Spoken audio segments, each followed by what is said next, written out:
BLOCKTALES.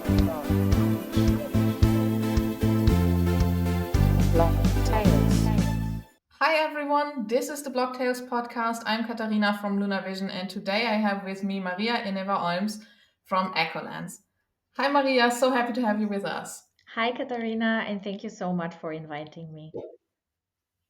So, maybe introduce yourself shortly before we start with our normal question. Who are you and what are you doing? Yes, of course. So, I'm Maria. I am the founder and CEO of Ecolens. Ecolens is a training and recruitment platform where we help people from the Web 2 world transition into the Web 3 world by educating them in specific blockchain professions and then helping them find a job.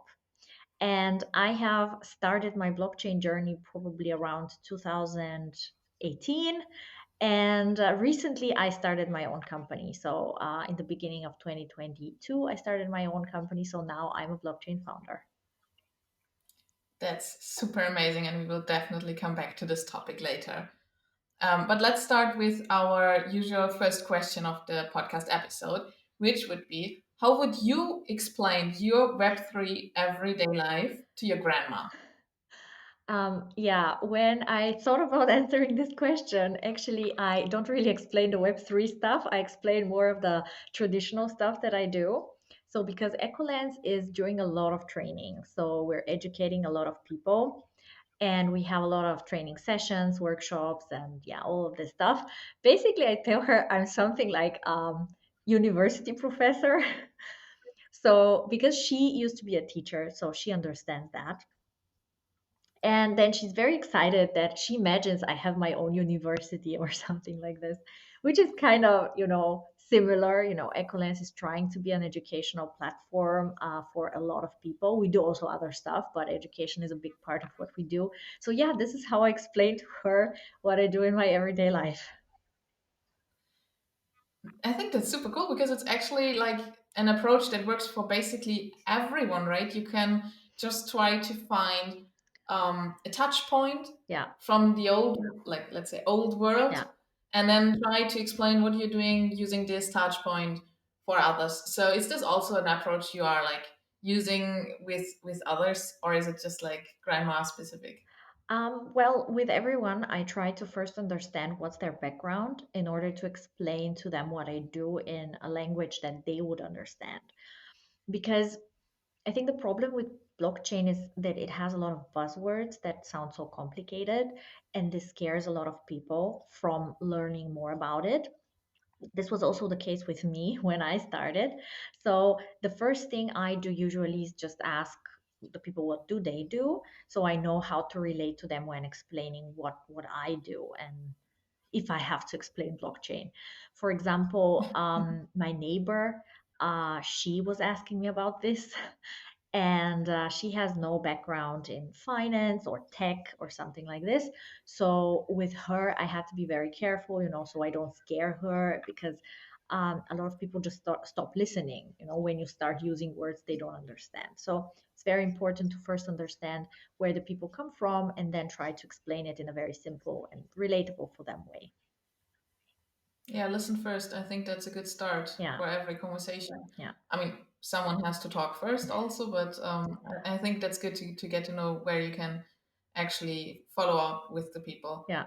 And what you just said, yeah, Web3 speaks its own language, but do you think that people are still really afraid? Because you said like you have to be careful with your neighbor to not frighten her. Well, maybe frighten is the wrong word to use. Maybe it's more of to not discourage her or disinterest her from this. Because mm, let's say I have no idea about cars, and now someone starts explaining to me about some super cool new car coming into the market. When they start like this, I would be like, I don't care, maybe I'll nod and maybe I'll say, yes, yes, but I won't be really listening because it's not of my interest, I don't care about that. So I think the first thing you have to do is first explain to the people why should they care. And there is a story I like to tell here. There was this lady helping me with our curtains at home. So she's something like an interior designer. And then I was working when she was at home helping me, and then I was working on some presentation, and she asked me, "What are you doing there?" And I asked her, "Have you heard of cryptocurrencies?" And she's like, "Yeah, Bitcoin." And I'm like, "Yeah, but do you know what this is?" And she's like, "No, not really."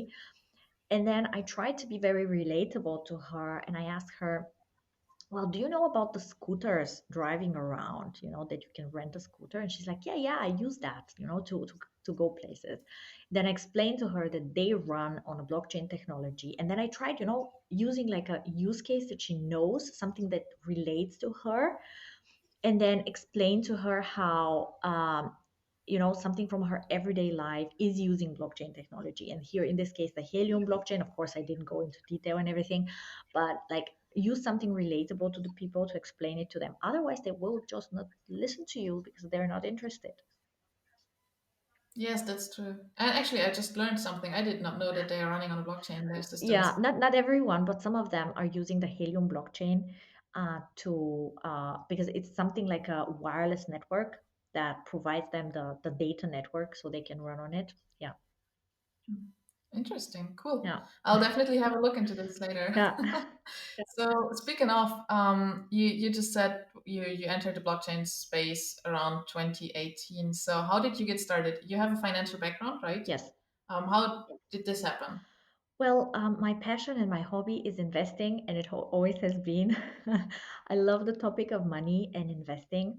So it originally started with me exploring how can I, yeah, invest in something different. How can I generate more passive income, or yeah, basically some income from cryptocurrencies. And in 2018, a lot of people from my network, colleagues of mine, were trying this Bitcoin trading strategies. And this was the first time when I really looked into it. And I started listening to podcasts which explained like the basically calculating the model, predicting the Bitcoin price and things like this. So this was like the first thing that got my interest. And then because I come from this financial services background, I was on a project with an exchange, like a traditional exchange, that was having a project trying to optimize their settlement process.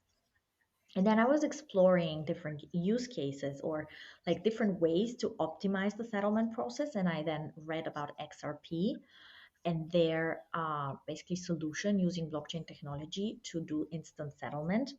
And this was also something that really got my interest, how the blockchain technology really helps in like financial use cases like this. And this is how it started. So originally looking for profit, of course, by investing, and then also exploring other use cases in the financial services industry.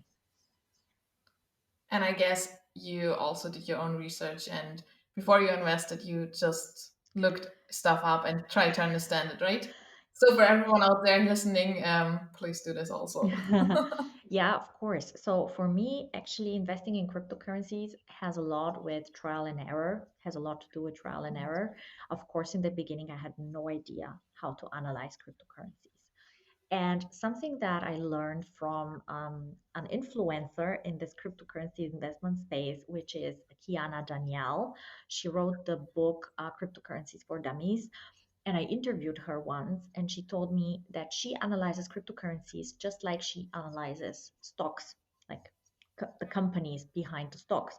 So but until I developed a process or like a way to analyze them, it took me some time. So of course I made mistakes in the beginning, but it was a learning process. So right now I think it's very important when you invest in a project to first, of course, analyze the team behind it, the use case behind it, the market behind it. So in the same way like you would analyze stocks. From that perspective, basically, you would probably never invest in Bitcoin because you will never investigate the team behind Bitcoin, right? Yeah, that's true, but that's another thing that I think speaks for Bitcoin. It has such a large team that over time proved to have made this project very robust and very popular, which actually speaks for the team. Of course, it's a very unorthodox thing to invest in something where you don't know who's behind it, how many people are behind it, and what's their real agenda. But I think Yeah. that Bitcoin has For example, I'm someone that is investing in Bitcoin. I know a lot of people are like, no, Bitcoin is very strange. But yeah, in my case, I really like Bitcoin as a store of value. And the thing about the team here, I think this is the oldest cryptocurrency and it has proven itself over time. It hasn't lost in value like many other cryptocurrencies. So yeah, for me, this is a fact and yeah, an asset. You said that you entered the blockchain space like in 2018, and I saw that, or I know that that you also have been participant at the DLT Talents program. Then later, DLT Talents, for all those who don't know it, is a program which enables women to become a blockchain expert or to start in the blockchain ecosystem.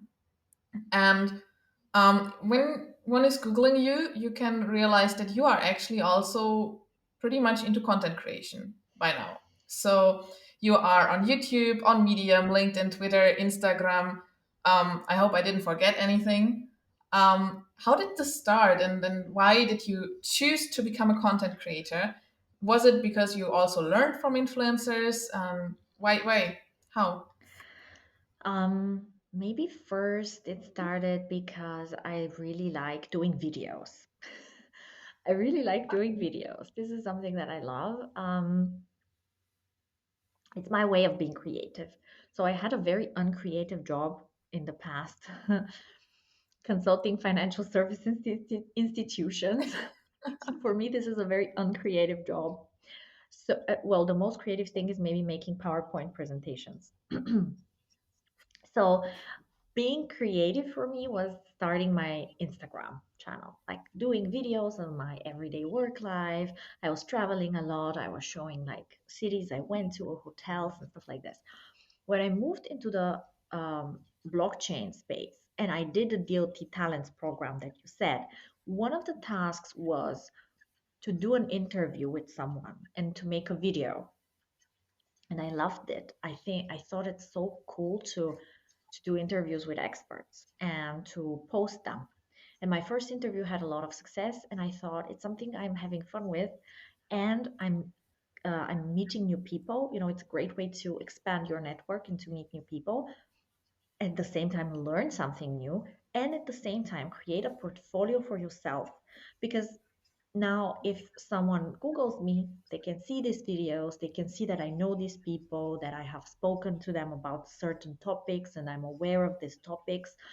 So it's a great way for you to build your credibility online. And for me personally, it's a lot of fun. So this is the reason I started my YouTube channel. I started a YouTube channel called Ledger Nation, where I'm interviewing blockchain experts and I'm asking them about their blockchain journey and a specific topic they're expert on. But then I also started writing articles because this helped me actually understand better certain projects. Because to write an article is super hard. I didn't expect that. But it's like it's related to so much research, and this research makes you go deep into the topic. And I spoke about helium in the beginning, and I actually wrote an article about how to generate passive income with the helium blockchain, which is a topic that interests me. I'm very interested in generating passive income and investing. And by writing this article, I was forced to research more and to learn more about this, because otherwise, if I just watch a YouTube video, I would think that I know it, but without really writing about it, you don't know it. Like writing makes you go a level deeper. Yes. Yeah. I agree totally. I mean, the game is changing probably now with the AI coming up and making writing easier. But I also think it's a pretty unique approach to say, "Oh, I love going on video," because Yeah. as I'm also mentoring for the DLT talents, mostly I hear like, I'm so afraid of getting like creating a video." It's the more usual reaction to this Mm, task. yeah. But it's amazing that you just found this way to be creative. But like before you did this, you said it was quite uncreative for you. So why did you choose to work in the financial sector like in the first place? Well, maybe because I love finance and the topic of finance. And yeah, this financial services world. As I told you, I think I was 20 years old or something when I read a book by Kim Kiyosaki. This is the wife of Robert Kiyosaki, who wrote the bestseller Rich Dad Poor Dad. Her book was called Rich Woman. And then in this book, it said how women can gain their financial independency and ways to generate income and how to invest. And I got really, really excited about this topic. This was one of the reasons why I studied finance. And Wow. so for me, I just wanted to learn more about this. I wanted to have the knowledge to really be able to do it on my own. But now looking back, it's not necessary to study finance to do that. You can do it without studying finance or doing anything with finance actually. But this was the reason why I studied finance. And then like my career took me to this financial services space just because I studied finance. And my career was actually very exciting because, I was working for a lot of very large financial service institutions, international financial services institutions. So it was very exciting to work on new projects they are planning for the future, new products they're implementing. But it was not creative because it was a consulting job where I'm analyzing use cases, creating presentations to present them, to the management board, doing a lot of Excel sheets. So it's with creative work, I mean somewhere where you can express yourself, when you can decide, how this thing should look like. And this is definitely not when you're like pitching something to a bank, how to optimize their products. This is not really like super creative, and they're very conservative as well. So it's a very exciting space to work in, and the learning curve is huge. So I'm very thankful for this part of my career. However, I was dreaming of something, yeah, more creative. And I think being an entrepreneur is really a place where you can unfold your creativity a lot. Yeah. Amazing. So, I mean, I'm also like a founder, but you are too. So maybe let's tackle this a little bit because um, different than me, you are a mother also. I know, Yeah. right? So how do you put all of this under the same umbrella? Like being a mother, being a founder, being a content creator, doing all of this. Like when are you doing this? Are you even sleeping? Um, well, last night I slept 5 hours, so I'm not sleeping much. And today, I live in Germany. And funny story, when we started recording this video, because the people don't know that, I was having technical problems. I was having light problems. I had to move to two different locations to really start recording with you. So it was a mess. Thanks for your patience.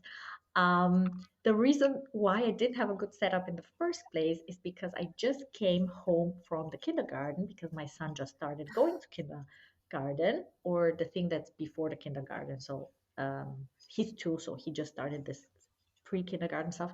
So it was a very hectic day, yes. So yeah, well, it's not much sleep, but I think if you're kind of trying to do only the things that you really have to do, like do not be a perfectionist. I heard someone saying, it was, I think, Lea Sophie Kramer, which is a big entrepreneur in Germany. So she said, better done than perfect. So just, you know, write your list of things you have to do, prioritize, and just do the top three things that you have to do and just do them. They don't have to be perfect. And with time you can make them more perfect, but just I don't have time to do everything. So I just do what I can, and then the things I cannot do I don't do. And then that should be enough. That should be enough. Yeah, each of Yeah. us only exists one time, right? Yeah. True. Yeah.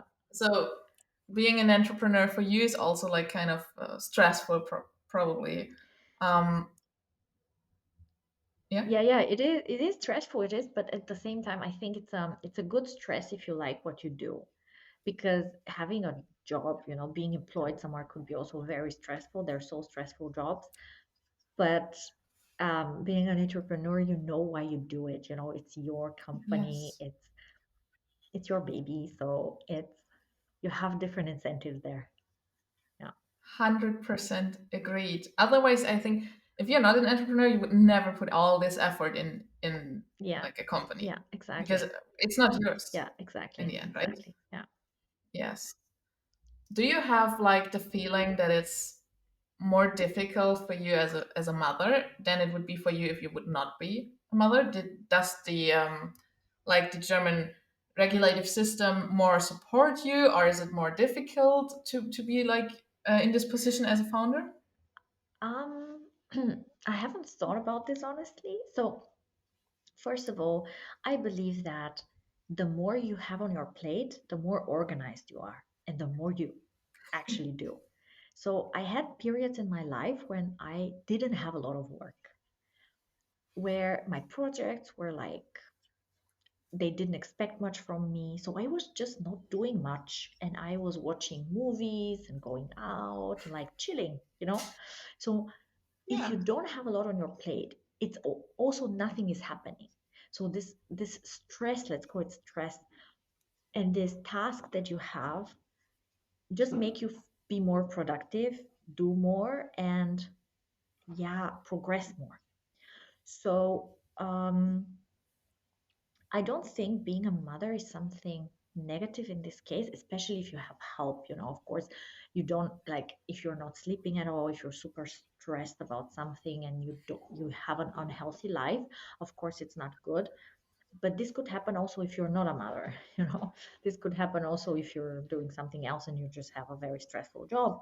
So for me right now, I don't feel this is something that's yeah, a disadvantage is something that's bothering me. It's actually something that makes me better, more productive, and I know that I want to spend time with my son as well. So I'm trying to like do my work as productive as I can in the little time I have, and then I can enjoy my other time, and then it feels like really you're present in the moment and enjoying the time with your family.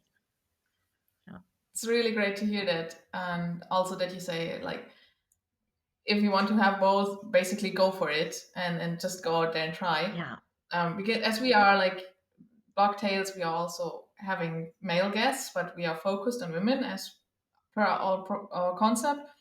And I think this is something that many women who are trying to get into the entrepreneurial space are thinking about. Like, okay, if I want to have children in the future ever, can I even do this as an entrepreneur? Is this even possible? Yeah, I want to say You something know? about this because I have a lot of women I'm speaking to that have these thoughts.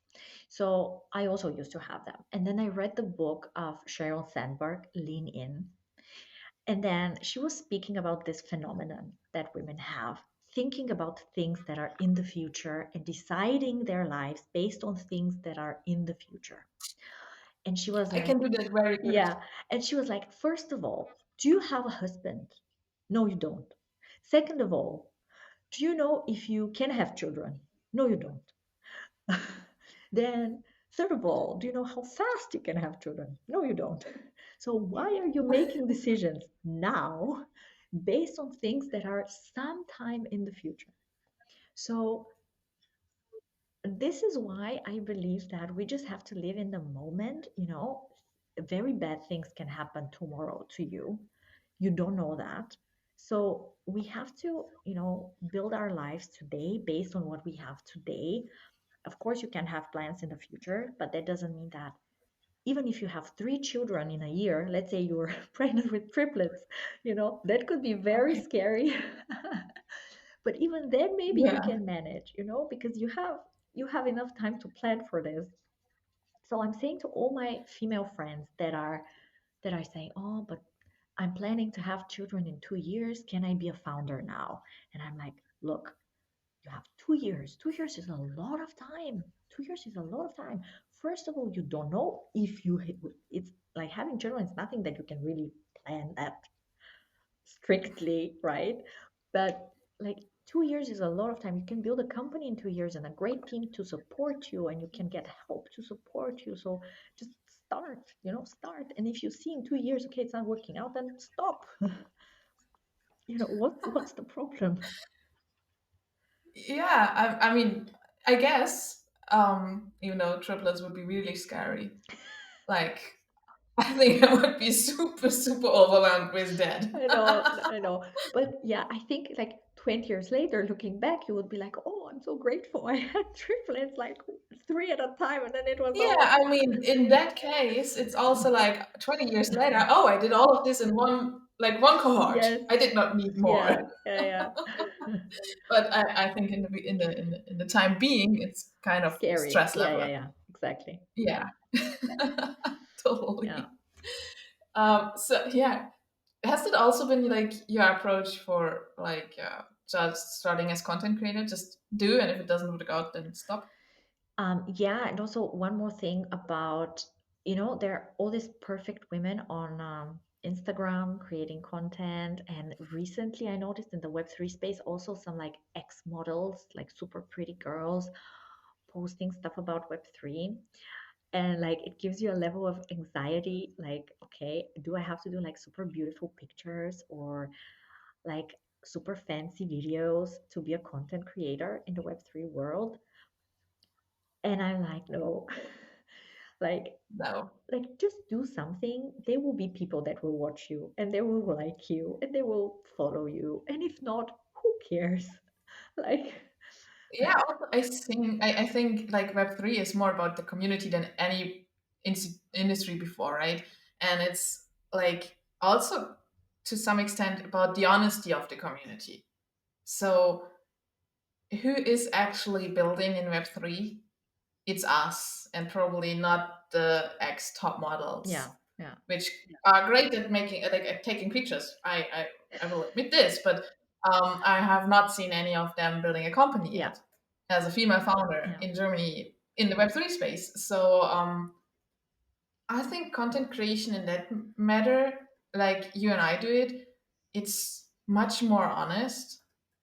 I mean, of course, we are also defining the narrative that we want to be perceived as, but still, I guess it's just the more natural way, so to say, like honesty, and that will pay off mm, later, eventually. I think yeah. that we are not trying to be like the perfect person because we can't, and no one else can. And if we try to like act like the perfect person, everyone will just realize that it's not us. Yeah, and it's also you're more relatable, also like sharing your mistakes, your challenges.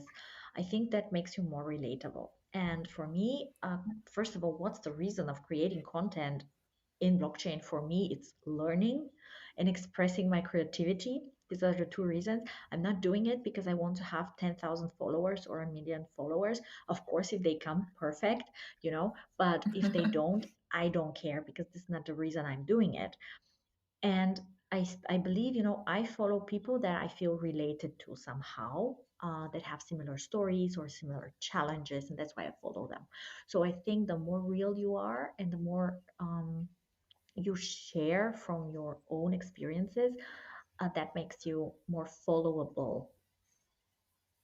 Yeah, Yeah, yeah, agree. I also try to create content that just talks about stuff I think others will also experience, but did not talk about or did not know that others also have these challenges. yeah, For example, I started my Instagram presence, and I was starting by talking about, for one part, the basics of blockchain, but also about the challenges I face as a founder, like all this bureaucracy, all this paper, like all the letters you get as a founder, for the company, and you're basically like, I did not get prepared for this. What do you yeah, all want from me?